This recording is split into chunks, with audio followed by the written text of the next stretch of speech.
நாட்டு மக்கள் ஏற்றுக்கொண்டிருக்கிறார்கள். இங்கே கரையொலியை பார்க்கிறேன். 2 நாட்களுக்கு முன்னாலே நிகழ்ச்சி நடைபெற்றது. அங்கே பார்க்கின்ற போது 1000 ரூபாய் ஒரு ஆளுக்கு.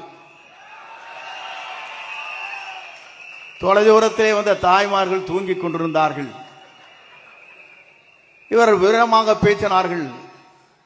திராவிட முன்னேற்ற கழகத்தை வீழ்த்துவோம் என்று குரல் கொடுத்தார்கள். ஒருத்தரும் கைதட்டல.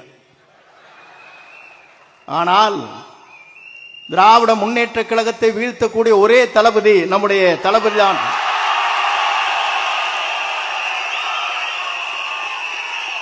ஏன் இதை சொல்லுகிறேன் என்று சொன்னால் 10 கூட்டணி 8 கூட்டணி இதையெல்லாம் தூள் தூளாக்குற சக்தி யாரிடத்திலே இருக்கிறது என்று சொன்னால் வெற்றி கழகத்துடைய தலைவராக மட்டுமல்ல, எதிர்கால தமிழகத்தை ஆளப் போகிற நம்முடைய தமிழக முதலமைச்சருக்கு தான் அது உண்டு. நான் எதற்காக இதை சொல்லுகிறேன் என்று சொன்னால், பல தலைவர்களை பார்த்துவிட்டு இங்கே வந்திருக்கிறேன். புரட்சி தலைவரை பார்த்தேன். அப்போது நான் நினைத்தேன், சிறு வயது எனக்கு 26 வயதிலே சட்டமன்ற உறுப்பினர். அப்போது உங்களைப் போலதான் நானும் இருந்தேன். ஆனால் நம்முடைய தலைவரோடு இணைந்ததற்கு பிறகு எங்கு சென்றாலும் உங்களை பார்க்கின்ற போது ஆள் விட்டா போதுமப்பா, போட்டு முதிச்சு முடிஞ்சிடாதீங்க. ஒரு பக்கம் செல்ஃபி எடுக்கிறாங்க, ஒரு பக்கம் திருப்புறாங்க, ஒரு பக்கம் மாட்டுறாங்க. பெண்கள் அதற்கு மேலே ஓடி வந்து படம் எடுக்கிற காட்சியும் நான் பார்த்தேன். இது இந்திய வரலாற்றில் யாருக்குமே இல்லாத ஒரு புகழ் இவருக்கு இருக்கிறது என்ற வரலாறு இங்கே படைக்கப்பட்டிருக்கிறது. நான் அதை சொல்வதற்கு காரணம், நம்முடைய நோக்கம் தமிழ்நாட்டு மக்களை வாழ வைப்பதற்கு. ஏறத்தாழ 1000 கோடி ரூபாய் வருவாயை வேண்டியதில்லை என்று சொல்லிவிட்டு மக்களை காப்பதற்காக ஒரு தலைவர் இங்கே வந்திருக்கிறார் என்று சொன்னால், இந்த தலைவருடைய ஆற்றலும் சிந்தனையும் தொலைநோக்கு பார்வையும் மக்கள் கூர்ந்து கவனித்துக் கொண்டிருக்கிறார்கள்.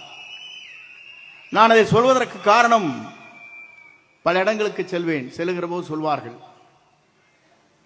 இங்கே எந்த வீட்டை எடுத்துக்கொண்டாலும் நமக்கு தான் ஓட்டு. திமுக கார வீட்டில் கேட்டாலும் நமக்கு தாங்கிறாங்க. வேற கட்சி யாரை கேட்டாலும் நமக்கு தான் ஓட்டுங்கிறாங்க. எந்த கட்சியை கேட்டாலும் அவருக்கு ஓட்டு போடுவாங்க, நாங்க மட்டும் தளபதிக்கு தான் ஓட்டு போடுவோங்கிறாங்க. இது ஒரு அதிசயம் எங்கே இருக்கிறது என்று சொன்னால், இந்தியாவிலே இருக்கின்ற அத்தனை பேரும் கூர்ந்து கவனித்துக் கொண்டிருக்கிறார்கள். நான் ஒன்றை சொல்ல விரும்புகிறேன். டெல்லி இருப்பவர்கள் விமானத்தில் இங்கே சென்னைக்கு வருகிறார்கள். டெல்லியில் இருக்கிற இங்கே இருக்கிற துரித ரயிலில் இங்கே சென்னைக்கு வர முடியும், காரிலும் வர முடியும்.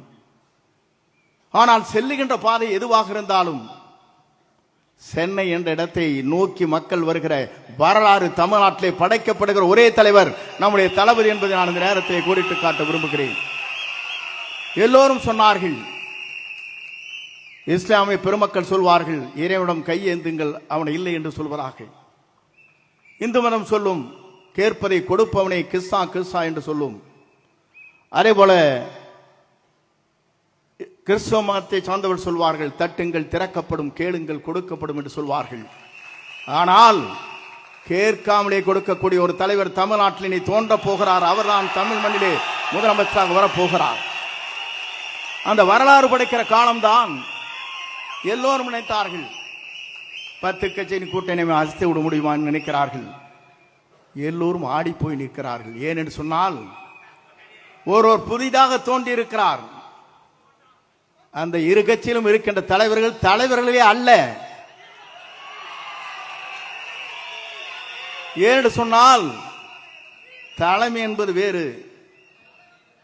ஆனால் இன்று இருக்கிற தலைமை ஆடி போய் நிற்கிறது.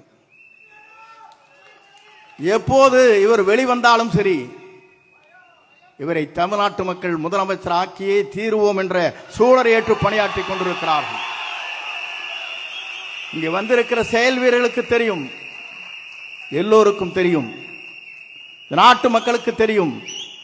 நாளை தமிழகத்தை, நல்லாட்சியை தமிழகத்தில் நடத்தக்கூடிய ஆற்றலும் சிந்தனையும் தொலைநோக்கு பார்வையும் மனிதநேயமுக்கும் ஜாதி மத பேதமற்ற சமுதாயத்தை தமிழகத்திலே உருவாக்கக்கூடிய ஒரே தலைவர் நம்முடைய தளபதி மட்டும்தான் என்ற நிலை உருவாக்கப்பட்டிருக்கிறது.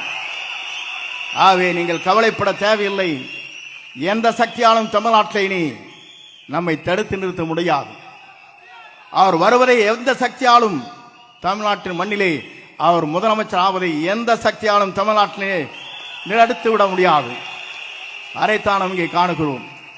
நமக்கு கிடைத்திருக்கிறது விசில் சின்னம். நாம் எச்சரிக்கையாக இருக்க வேண்டும். தூங்கிக் கொண்ட இடத்திலே காதிலே சென்று விசிலை அடித்து விடாதீர்கள், மோட்டு போய்விடும். பஸ் ஸ்டாண்டிலே வயதிலே இருக்கின்ற தடுமாறி கொண்டிருக்கிற பெரியவர் இருக்கின்றத்திலே திடீர் என்று விசில் அடித்தால் அவர் தடுமாறி போய்விடுவார். ஆகவே நம்முடைய விசிலை பொறுத்தவரை எச்சரிக்கையாக இருக்க வேண்டும். ஏனென்று சொன்னால் நாம் போடுகிற வாக்கிலே தான் நம்முடைய வெற்றி வரலாறு இருக்கிறது என்பதை மறக்காமல் நம் பணிகளை ஆற்றிடல் வேண்டும். இங்கே வந்திருக்கிற நீங்கள் அத்தனை பேரையும் நான் காணுகிறேன். உணர்ச்சி வசமாக இங்கே இருக்கிறீர்கள். 1000 கொடுத்து அங்கே கூட்டுகிறார்கள். 1 ரூபாய் கூட இல்லாமல் இங்கே கூடப்படுகிற கூட்டத்தை பார்க்கிற போது நம்மை வெல்வதற்கு எந்த சக்தியாலும் இனி தமிழகத்திலே இல்லை என்ற வரலாறு படைக்கின்ற காலமாக அந்த காலம் அமையும். இங்கே வருகிறது முதலே இதை துவக்கி வைக்கிற வாய்ப்பினை உருவாக்கி தந்திருக்கிற நம்முடைய தளபதிக்கு மீண்டும் கோடான கோடி நன்றி வளங்களை தெரிவித்து